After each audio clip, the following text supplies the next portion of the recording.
So I wanted to talk today about staging, and I'm going to give you a story where I learned, should we stage a house? And I remember this is about 15 years ago. I was newer to the business and hadn't worked with a lot of stagers, but I was representing the buyer in this case. But it was obvious that this home was very well staged. It was, the people were still living in the home, but everything was very, there was no clutter. The rooms flowed well. It almost looks like a home where, does somebody really live here? That's when you look at a stage home, you think, does somebody really live here? But anyways, so, I remember the living room, was just well laid out. But it had this fireplace from the 60s with those, I don't know if you remember those lava rocks and, all around black lava rocks we don't use anymore. Well, when we went for the final walkthrough and the buyer walked in, and now we're just doing a final walkthrough to verify closings, and the buyer looked in this living room, and now all she saw was this big fireplace surrounded by all these lava rocks. I mean, she stopped dead in her tracks and said, "Frank, that is the ugliest fireplace I've ever seen. That's got to go." So she still bought the house, and I'm willing to bet that lava fireplace is still there. But that's where I learned my lesson with staging, is by having a room that's staged. Not where we're trying to be deceitful or hide something, but it definitely is going to soften the look or soften the house. And even sometimes when homes are just lightly staged, where you're working with a house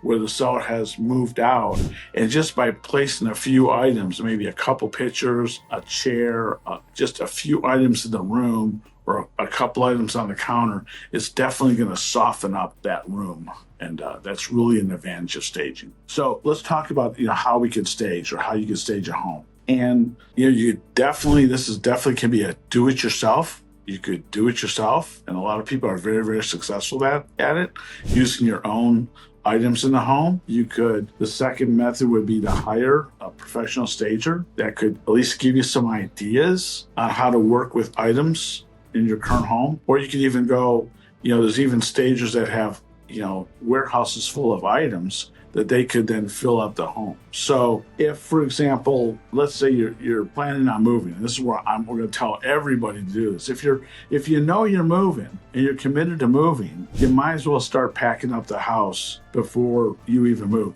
Get clear out the house, reduce the clutter, whether you use a pod or a storage, and then, with the items left, you could certainly, optimize and stage the house yourself. The next method would be, now you've moved out of the house and the house is going to be vacant. In this case, again, you can do what I call a light stage, where you just use a few items in each room. That's going to soften, again, as I say, soften up that room. You could also do what we call a virtual stage.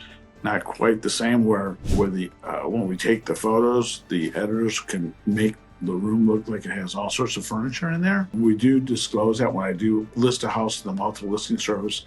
I'll have the rooms, if they're virtually staged, I'll absolutely will disclose that, and then show pictures of the rooms that aren't staged, and that seems to get more excitement. And then finally, again, you could hire a professional stager that could that not only could tell you how to place items, but they have items for your rooms, and they could stage. Now, they don't have to stage the whole house. They could just stage a couple of rooms. They could just stage the living room, maybe the dining room, maybe the kitchen. They don't need to stage every bedroom, for example. They could stage some outdoor areas, which can be helpful. Staging, your front porch or your patios or areas around your pool. Now, the question is it worth it? Well, from what I've seen, staging is going to help present your house better, which is, again, going to open up that pool of buyers that are going to be attracted to your home. So it does help. It will usually going to net you more money, help the home get sold quicker. The disadvantage to staging could be the cost, because you're going to need to factor in, if you have to hire that professional stager, how much they're going to charge. They usually have a base fee and then a monthly fee based on how long that their items are in the home. So, and that's something I could help you with. We could talk to a professional stager and see if the cost makes sense. Some homes, it's not going to make sense to stage. If you're selling an investment property, you can't.